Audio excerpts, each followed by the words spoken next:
some of the extra tools that you'll need. The two main ones are you need a lifter for this, for your stove. And then you'll need a tool with that square end to fit onto your grate, like so, the grate holder. Now, sometimes they will come together as one. And these are great. Actually, I like these as lifters better than this one here, because they're a lot more substantial and you can do a lot heavier lifting. But the problem is that little hooky thing sometimes gets caught while you're trying to put it onto your thing. See. And you gotta work it. See, now it'll work, but if you put it on like this, now that hook hits against the bottom and it won't turn. So, make sure you know how to use it if you've got a double one. They come in all sorts of different sizes and shapes. Like I said, I have a lot of these ovens, so sometimes you get these little funky ones. These are, a lot of them had these springs on because the heat, these things get hot the more you use them, the more you're sticking them underneath a hot burner. And so this part here dissipated the heat so you weren't burning your hands so much. Guess what? If you're doing it a lot, you're going to burn your hands anyway. So there's one of your turners. Here's another one like that. That's another lifter. That one's actually broke, but it still works really well. This is my favorite lifter. And I haven't decided which kitchen I'm going to leave it in, but I don't want it in the public summer kitchen. I want it in my private one at least. And then again, just another plain one, and then another double one for that. So they come all different kinds, so don't be sitting there saying, oh, I got to have one like Rhea's, But these are something that should come with your stove. If they don't come with your stove, they are replaceable. You can buy them even through, like, I think it's Lehman's or something catalog. And that's fine, but you're going to have to pay for them, and don't let somebody charge you for a piece of property or a piece of the stove. I mean, this is actually both of these things are actually pieces of the stove that should come with it. The stove doesn't really work well without them. So make sure you have them, and then if they don't, make sure that you get something that that you don't pay for the piece that you're supposed to have. Like I said, all of these things are interchangeable. If you really want a good hot stove, what you did was you actually took your burner off and cooked directly over the fire. And a lot of your old pots were made with rings around it to sit right down in there. The newer ones, of course, were not, but the older ones had rings. These ones were made for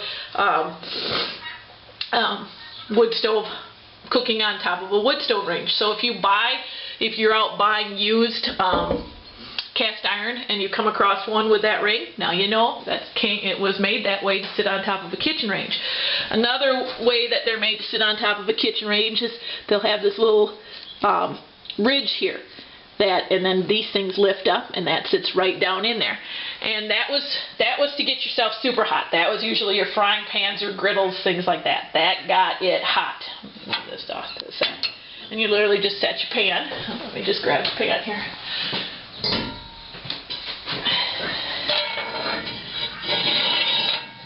Right down over there, and it fit in there really nice, and you cooked, and fire was literally hitting the bottom of your pan. Your hottest burner is right here, because remember, even though you've closed it down so it's baking around the oven, still part of it's going up the chimney, so it goes back. Fire goes back, so the fire goes under this the most. So that's your hottest part of your oven right there. This is usually your next, and so on. This usually actually is in the middle. We just put it off to the side because it can be a pain. I don't need all the little extra to come out, and I don't use the low as much. See, that was to adjust the heat a little bit as well. I don't need all of that extra adjusting, so I just kind of tucked it off onto one of the sides that I don't use as much. And so this was how you cooked. I mean, you were literally cooking on fire. You had nothing between you and the fire. Most people nowadays do cook with the burners on, and that works fine. When we have extra maple syrup, I do use this as a sap boiler. You can put one of the kids in here, and it's once that stove gets going, it's nice and warm in here, even in early spring. And then put them here.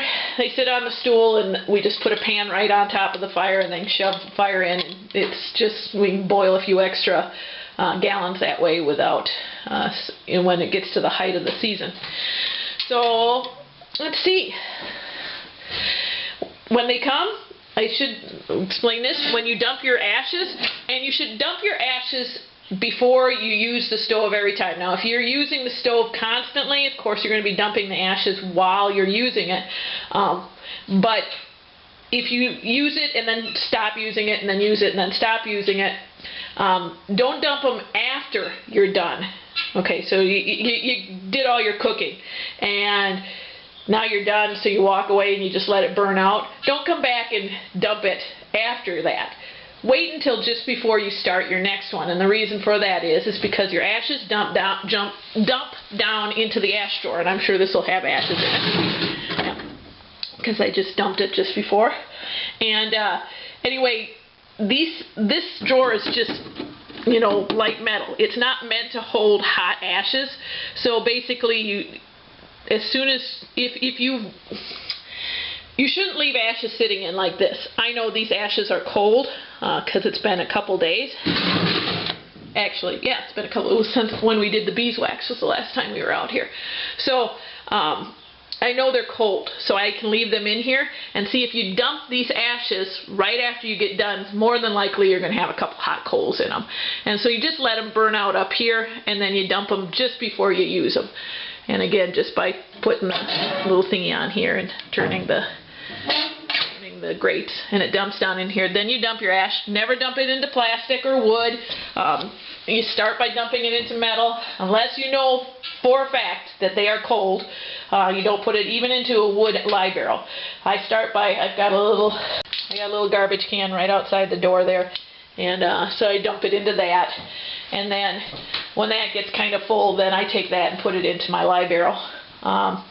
So there's that. And then you have your clean out on the bottom. Now the ash you dump before you do any cooking. And there's two reasons for this. First is because as you cook, you're obviously creating more ash, and you certainly don't want to have to, if you can help it, you don't want to be dumping that in the middle of cooking, because then you're dumping hot ash, and you know you are, because you got hot flame going on up here. So if you start with an empty ashtray, an ash drawer, then you know, maybe you won't have to dump it in the middle of doing your cooking.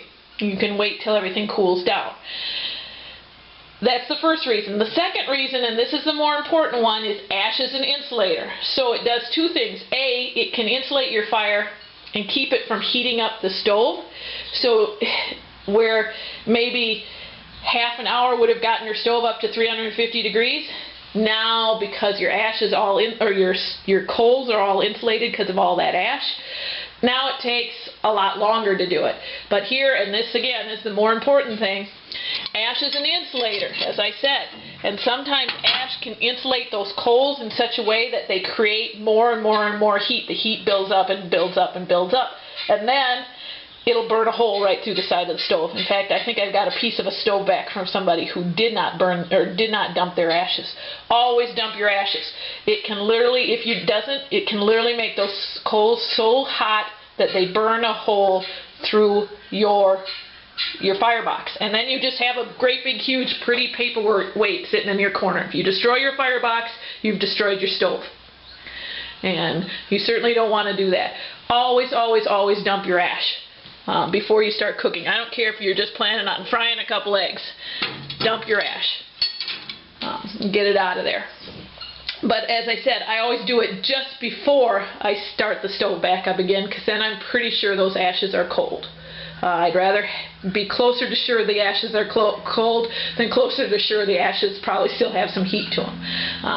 And anyway, then you have your clean out on the bottom. And this is, in the old days, you cleaned your chimneys, you swept out, you know, you cleaned your ashes and everything, you swept out, actually put it the right way, you swept out the top of your stove. You can see there's ash buildup already here. You swept out the top of it, and all of this falls, there, you know, there's a circular airspace, circular airspace around this oven, except for right in the front. But other than that, all around this oven is space. And so you just sweep this off the top of the oven, and it all falls down to the bottom of the stove. And then you get this nifty, neato, cutie thing. This is the last thing I actually got for this stove. Here, I'll put it up against the green.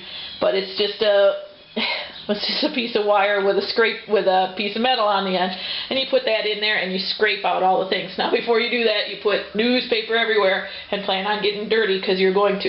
And this you do maybe twice a year, maybe, depending on how much you use the oven and how well seasoned your wood is. You know, you may need to do it twice a year, you may need to do it once a year, you may need to do it every other month if you're really doing a lot of green wood and creating a lot of ash. But anyway, and then you clean that all out, and then you take those newspapers and wash your floors, because it's going to get rid of those newspapers and wash the floors, because you're going to turn your floors dirty. I got to sweep here anyway, because I got some ash down there. Anyway, so that's the basics. I can't think of anything. You know, you use these things, so once you use them so much, it's like secondhand. You don't even think of what you're doing here. Use this as my pointer here. I got my dipper here. A lot of times that's what you did, is you had your big bucket of hot water here, and then just had your dipper, and you just would dip the hot water into whatever you needed, or you would dip that, and then you'd have a cold water and a basin. And that's what this is my basin here, and then this is my cold water. Obviously not an old-fashioned one, because these things work really well. But you dipped your cold water, put a little cold water, put a little hot in. A lot more cold water than hot, believe it or not, or else you burn yourself. And then you would wash up, you know, wash your hands or whatever you needed to wash up. That was how you washed your dishes. So you always had a dipper sit next to the water. This is a steamer here, and it's meant to, a room is warmer if it's got a little bit of dampness to it. If a dry, warm room feels colder than a moist, warm room. Not like a dripping wet, warm room, but if you put a little moisture into your room, wood heat dries a room out a lot. So a lot of times you'll need to put a little extra moisture into it to keep that warm feeling. So that's what those steamers were for. I also use them if I'm running out of hot water. I will also use them for hot water as well. So I can't think of anything else with this thing. I'm going to light this thing up, and we'll see. And I'll do another video on how to light one. And then this evening, I think we're going to be cooking some squash, and I will be showing you how to do that as well. So. But that definitely is a tractor coming in, so I got to go out and see if they need some help. See you in a bit.